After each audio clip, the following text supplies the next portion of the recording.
Un scandale majeur secoue le secteur pétrolier camerounais. La Société nationale des hydrocarbures, SNH, est au centre, responsable de la gestion du pétrole et du gaz du pays.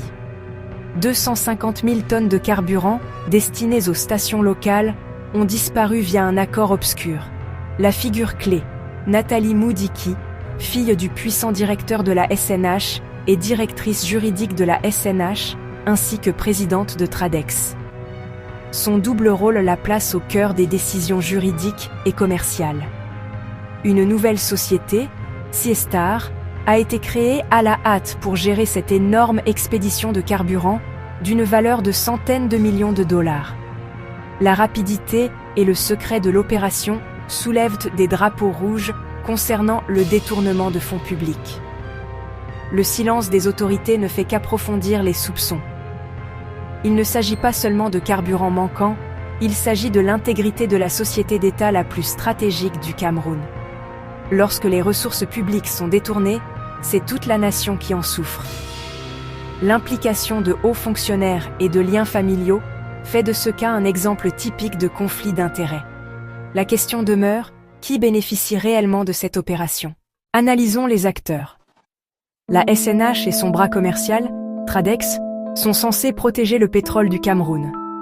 Mais deux nouvelles sociétés apparaissent, Ariana Energy et Siestar. Ariana Energy, choisie comme partenaire, n'a aucune expérience dans le pétrole. Sa sélection défie toute logique. Siestar a été créée uniquement pour cette transaction, agissant comme un tampon entre les actifs publics et leur destination finale. Nathalie Moudiki aurait joué un rôle clé dans la création de Siestar. Cette structure éloigne la transaction de la surveillance publique. L'arrangement, la SNH et Tradex fournissent le carburant, Ariana Energy justifie le partenariat privé, et Siestar exécute l'accord en secret. Le résultat? Des responsabilités floues, un contrôle dilué et la richesse publique canalisée vers des mains privées. C'est un manuel classique pour cacher la corruption. Le véritable objectif? Transférer les actifs de l'État dans des poches privées, à l'abri de tout examen.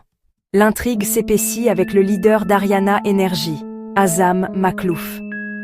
Ce n'est pas un expert en pétrole, mais il est le consul honoraire du Vanuatu au Liban, un paradis fiscal notoire. Le strict secret bancaire du Vanuatu en fait un aimant pour cacher les fonds illicites. Le statut diplomatique de Maklouf offre une couverture pour des transactions offshore complexes. Le schéma est clair, une société écran sans expérience, dirigée par un homme lié à un paradis fiscal, décroche un contrat d'État de plusieurs millions de dollars. Les fonds sont acheminés via Siestar, puis disparaissent dans des comptes secrets à l'étranger. Il ne s'agit pas d'approvisionnement en carburant, il s'agit de blanchir de l'argent public. Le véritable but de l'opération, transformer les actifs de l'État en espèces, puis les cacher à l'étranger. Pour le Cameroun, cela signifie que l'argent public disparaît, probablement pour toujours. Les preuves indiquent un plan sophistiqué d'enrichissement illicite. Voici ce qui est en jeu. Des centaines de millions de fonds publics pourraient être perdus, de l'argent destiné aux écoles, aux hôpitaux et aux routes. Le détournement de stocks stratégiques de carburant menace la sécurité énergétique du Cameroun. Le scandale ternit la réputation du pays et fait fuir les investisseurs honnêtes. Il expose la collusion entre de hauts fonctionnaires et des intérêts privés, utilisant des paradis fiscaux et des sociétés écrans. Si cela est prouvé, cela pourrait déclencher des poursuites judiciaires, une crise politique et des appels à la réforme de la SNH. Pour les Camerounais, c'est un signal d'alarme. Exiger la transparence et la responsabilité. C'est l'occasion de pousser à un véritable changement, afin que la richesse de la nation profite à tous, et pas seulement à une minorité privilégiée. La lutte pour la justice et la réforme commence maintenant.